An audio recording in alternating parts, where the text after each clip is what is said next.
பாருங்கள் அப்படின்னு காவிகள் கதற, இந்த பக்கம் 3.0க்கு முன்னாடியே ஜியை முடிச்சிருவாங்க போல இருக்கு கூட்டணி கட்சிகள்.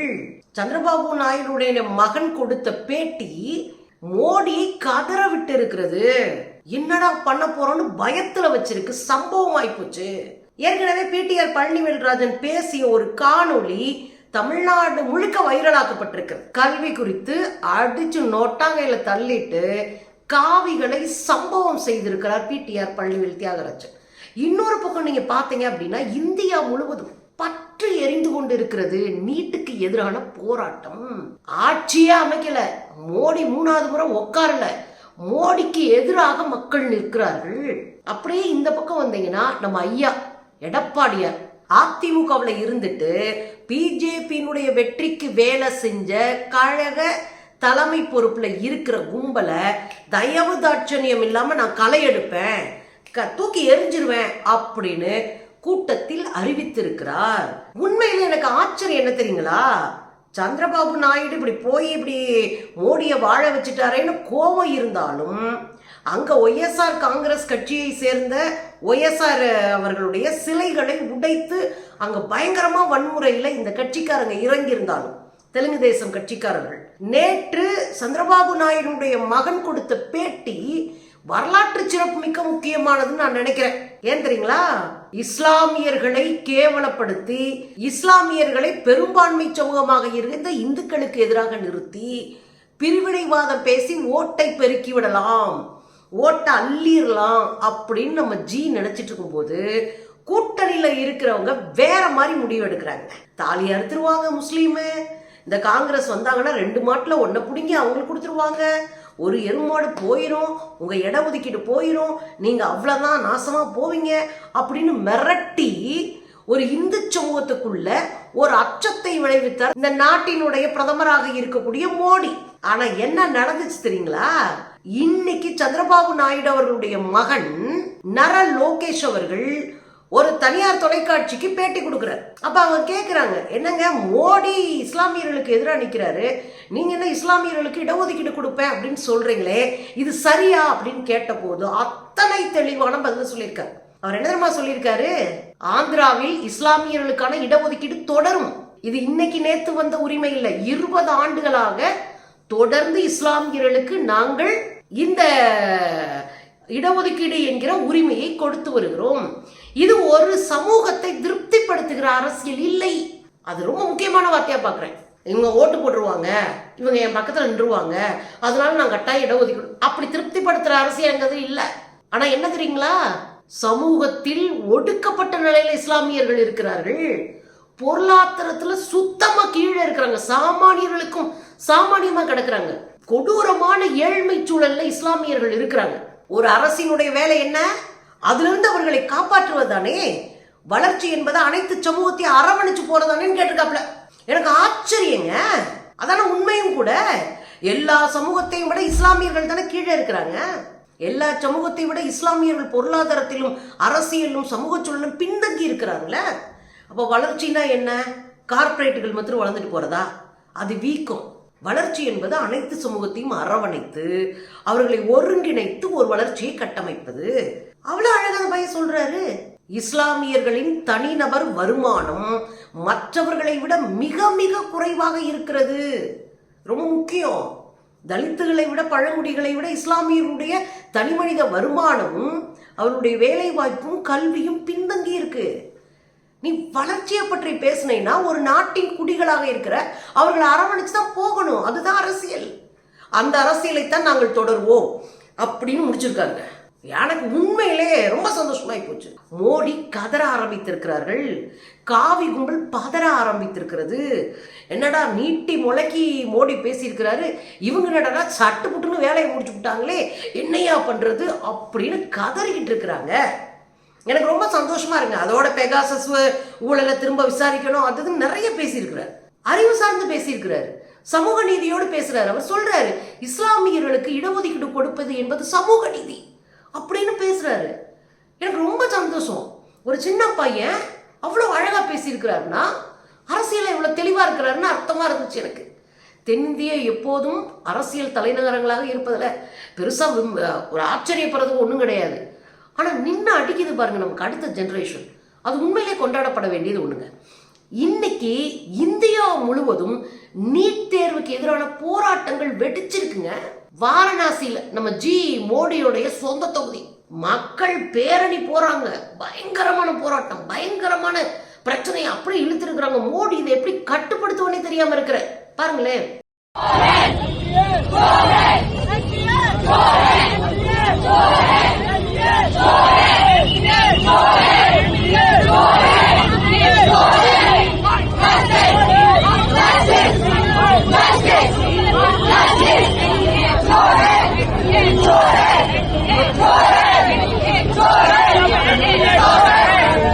பாத்தீங்கல்ல, வாரணாசி மட்டும் இல்ல, அது இந்தியாவினுடைய பல மாநிலங்களிலும் கடுமையான போராட்டம் நடந்துட்டு இருக்கு. இப்ப அவங்க என்ன தெரியுமா சொல்றாங்க, முதல்ல இந்த வருஷம் நடந்த நீட்டை ரத்து பண்ணு அப்படின்றாங்க. இதுதான் தமிழ்நாட்டுக்கு அவங்களுக்கு இருக்கிற வித்தியாசம். அவங்க இந்த தேர்தல்ல குளறுபடி நடந்துருச்சு, இதுல நான் பாதிக்கப்பட்டேன், அதனால தேர்வை ரத்து பண்ணு. ஆனா நம்ம அப்படி கிடையாது. இந்த தேர்வு மூலமாக சமூகத்தில் ஏற்றத்தாழ்வு நடக்குது, சாமானிய வீட்டு பிள்ளைங்களுடைய கனவு நசுக்கப்படுது, கல்வித்துறை மருத்துவத்துறையிலிருந்து அவர்கள் அப்புறப்படுத்தப்படுகிறார்கள். எனவே எனக்கு நீட் வேணான்னு நம்ம சொல்றோம். வித்தியாசம் தெரியுதுங்களா?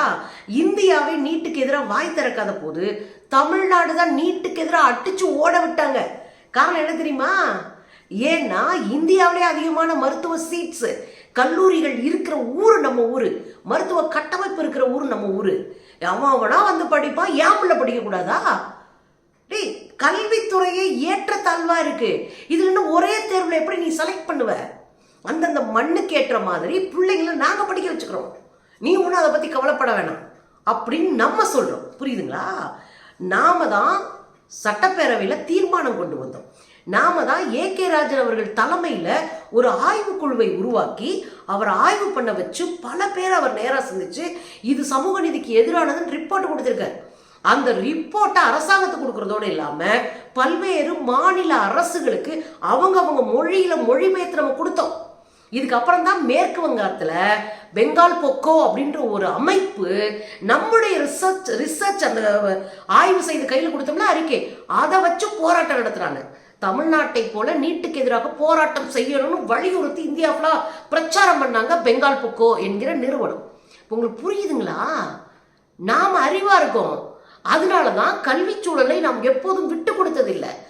இந்தியாவில் கல்வியில் நம்ம முதலிடத்தில் இருக்கிற காரணமே எந்த அரசாங்கம் இருந்தாலும் கல்வியை விட்டு கொடுக்கல. அது காமராஜா இருக்கட்டும், கலைஞரா இருக்கட்டும், அண்ணாவா இருக்கட்டும், எம்ஜிஆரா இருக்கட்டும், ஜெயலலிதா இருக்கட்டும், எடப்பாடியாரா இருக்கட்டுங்க, யாரும் விட்டு கொடுத்தது இல்லைங்க. உங்களுக்கு ஒன்று சொல்லவா, இந்தியாவிலே தமிழ்நாட்டில் மட்டும்தான் காலை உணவும் மதிய உணவும் கொடுத்து குழந்தைங்களை படிக்க வைக்கிறோம். உணவும் சத்துணவும் ரொம்ப அவசியம் நம்ம சொல்றோம். அந்த குழந்தைங்க பிறந்த உடனே அதுங்களுக்கு சத்துணவு கொடுக்க ஆரம்பிச்சிடும். புரியுதுங்களா? பள்ளிக்கூடத்துக்கு வந்த உடனே அவங்களுக்கு யூனிஃபார்ம், புத்தகம், பை, அதோட அவங்களுக்கு கணினி, சைக்கிள். பெண் குழந்தைகளுக்கு இன்னைக்கு கல்லூரியில உயர் படிப்பு போற பிள்ளைகளுக்கு மாதந்தோறும் 1000 ரூபாய், அது பையனா இருந்தாலும் பொண்ணா இருந்தாலும் அரசு பள்ளியில படிச்ச குழந்தைங்க போனா இன்னைக்கு ஸ்டாலின் அவர்கள் கொடுத்திருக்கிறாங்க. ஏங்க 7.5% நம்ம போராடணும், ஆனா எடப்பாடியார் கொடுத்துட்டாரே, அது பெரிய விஷயம் தானே. இதுல ஒரு விஷயத்தை நம்ம பார்க்கணும், எந்த தமிழ்நாட்டில் இதுவரைக்கும் வந்திருக்கிற திராவிட அரசுகளும் தப்பி தூக்கி எரியல. ஐயா கர்ம வீரர் காமராஜர் காங்கிரஸா இருந்தாலும் அந்த திட்டத்தை நம்ம தொடர்ந்தோம். அவர் சமூக நீதி காவலர் என்ற புரிதல் நமக்கு இருந்தது. அரசியல நம்ம கட்சிகள் வேற வேற இருந்தாலும் நலத்திட்டங்கள், சமூக நீதி நலத்திட்டங்களை கையில் எடுக்கிறது நம்ம ஒரே மாதிரி தான் இருந்தோம். அதைத்தாங்க பிடிஆர் பழனிவேல்ராஜன் வச்சு நொறுக்கிறாரு. என்ன சொல்றாரு தெரியுமா? யார் நீங்க எல்லாம் எங்களுக்கு பள்ளிக்கூடத்தை பத்தி பாடம் நடத்திக்கிட்டு இருக்கீங்க, டிகிரியே படிக்காத மோடியைத்தான் சொல்றாரு, டிகிரியே படிக்காத இந்த கும்பல்லாம் எங்களுக்கு எப்படி பாடம் நடத்தணும், எங்களுக்கு எப்படி பாடத்திட்டம் வைக்கணும்னு எங்களுக்கு வழி நடத்திக்கிட்டு இருக்கு. இது எப்படியா நியாயமாகும்? தமிழ்நாடு இந்தியாவிலே கல்வித்துறையில உயர்கல்வியில முதலிடத்துல இருக்குங்க. உங்களுடைய எல்லா குறியீடும், உங்களுடைய எல்லா இன்டெக்ஸையும் விட தமிழ்நாடு வளர்ந்து இருக்கிறது. நாங்க ஏங்க உங்க புதிய கல்விக் கொள்கையை படிச்சுட்டு முட்டா பயலா போகணும் அப்படின்னு நறுக்குன்னு நாக்கப்படுங்கிற மாதிரி கேட்டிருக்காரு. விதிவிலக்கு தர்றோம்னு சொல்லி நீட்டை வச்சு எங்க பிள்ளைகளை கொண்டது தானுங்க நீங்க செஞ்ச ஒரே வேலை. இப்ப உங்களுக்கு புரியுதா? இதெல்லாம் போட்டு அடிச்சு நொறுக்கி விட்டுருக்கிறாரு பிடிஆர் பழனிவேல்ராஜன். முட்டா பையன்டா நீ எங்களுக்கு வழிநாட்டுறியா? நாங்கள் இன்டெக்ஸில் பெருசாக போயிட்டோம், நீ சொல்கிற எல்லா குறியீட்டும் தாண்டி 2 மடங்கு நாங்கள் வளர்ந்து நிற்கிறோம், நீ என்ன எங்கிட்ட வந்து பேசுகிற அப்படின்னு ஒட்டாங்கில் அடிச்சிட்டாருங்க. இதில் இந்த தேர்வில் கொஸ்டின் பேப்பர் அவுட் ஆயிடுச்சுங்க. பரீட்சைக்கு முன்னாடியே கொஸ்டின் பேப்பர் அவுட் ஆயிடுச்சு. மே 5 பரீட்சை நடக்குது. அதுக்கப்புறம் 10-15 நாள் கழிச்சு ஆன்சர் இதெல்லாம் வந்துருச்சு. திடீர்னு இந்த ஜூன் மாதம் 14 ரிசல்ட்டு. ஆனால் பார்த்தீங்கன்னா 4 ரிசல்ட் வருது. அந்த ரிசல்ட்டில் என்ன அப்படின்னு பார்த்தா முதலிடம் 68 பேர் வாங்குறான். 720க்கு 720 68 பேர் வாங்குறான். அதில் ஹரியானாவில் இருக்கிற ஒரே சென்டரில் 8 பேர் 720 வாங்குறான். ஒரே சென்டரில் எப்படி வாங்க முடியும்? 2வது மார்க்குக்கு எப்படின்னா 718 19 வாங்குறான். 2வது மார்க் எப்படி வாங்க முடியும்? பாருங்க, ஒரு கொஸ்டினுக்கு 4 மார்க்கு, தப்பாக எழுதுனா -1, ஸோ 5 மார்க் போகணும். 2வது வர்றவன் எப்படினாலுமே 715 தான் எடுக்க முடியும். அப்புறம் 719 எப்படி எடுத்தான், 718 எப்படி எடுத்தான்? நாங்கள் ஃபிசிக்ஸில் கருணை மதிப்பெண் போட்டிருக்கோம். சரி, அந்த பட்டியல் கொடு. அது எங்ககிட்ட இல்லை. வெளிநாட்டுக்காரன் வந்து இந்தியாவில் இருக்கிற கல்விக்கு டெஸ்ட் வச்சுட்டு உட்காந்துருப்போம், நம்ம வேடிக்கை பார்த்துட்டு இருக்கோமே. இது கடையில் எடப்பாடியை பிரிச்சிருக்காருங்க. தேர்தலுக்கு பிறகு சேலத்தில் கட்சியினுடைய வேட்பாளர்கள், அப்புறம் முக்கியமான பொறுப்பில் இருக்கிற முன்னாள் மந்திரிங்க எல்லாரையும் வச்சு ஒரு கூட்டத்தை போடுறாரு. கூட்டத்தை போட்டு கடுமையாக கோவப்பட்டிருக்காரு. என்னையா நினைச்சிட்டு இருக்கீங்க? பிஜேபிக்கு ஜெயிக்க வைக்கிறதுக்கு நமக்குள்ள கருப்பாடு உட்கார்ந்துக்கிட்டு வேலை பார்த்துருக்கு. இந்த கருப்பாடுகளை வேடிக்கை பார்ப்போமா? தூக்கி எரிய வேணாம். இதை தய நாங்களும் சொல்கிறோம். கருப்பாடு எக்கச்சக்கமாக இருக்கியா? கிளை கழகத்துக்கு வரைக்கும் இருக்கு.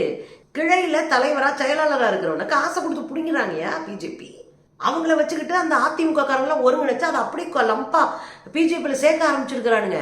தாமரை என்பது என்ன, ரெட்டலை தான் தாமரை ஆயிடுச்சுன்னு சொல்லி பொய் பிரச்சாரம் பண்ணிக்கிட்டு இருக்கான்.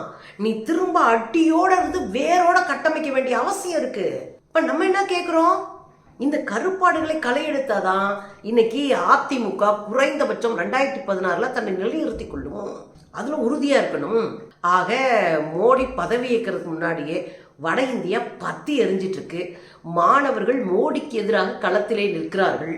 இந்தியா முழுது நிற்கிறாங்கன்னா தமிழ்நாட்டிலையும் மாணவர்கள் மோடிக்கு எதிராக நிற்கிறாங்க. எடப்பாடியாருக்கு எரிச்ச வந்து கருப்பாடுகளை களையெடுப்புன்ற அளவுக்கு ஒரு ஆல்டர்னேட்டிவை யோசிச்சிருக்காரு நம்ம பார்க்குறோம். இதுக்கெல்லாம் இடையில பிடிஆர் பழனிவேல் பொட்டையில் அடிச்சு போடா போடா போடா அப்படின்னு பிஜேபியை அடிச்சு வரட்டிருக்காரு. நான் கூட இருக்கேன், உனக்கு கூட்டணியில் நான் இருப்பேன், நாங்கள் உங்களுக்கு ஆதரவு தர்றோம் அப்படின்னு சொல்ற சந்திரபாபு நாயுடுடைய மகன் காவிகளை கதற விட்டுருக்காரு. எடப்பாடியார பயமுறுத்திருக்காரு, சம்பவம் பண்ணி விட்டுருக்காரு. எனக்கு சந்தோஷங்க. இதெல்லாம் நான் எதிர்பார்த்தேன், நடக்குது.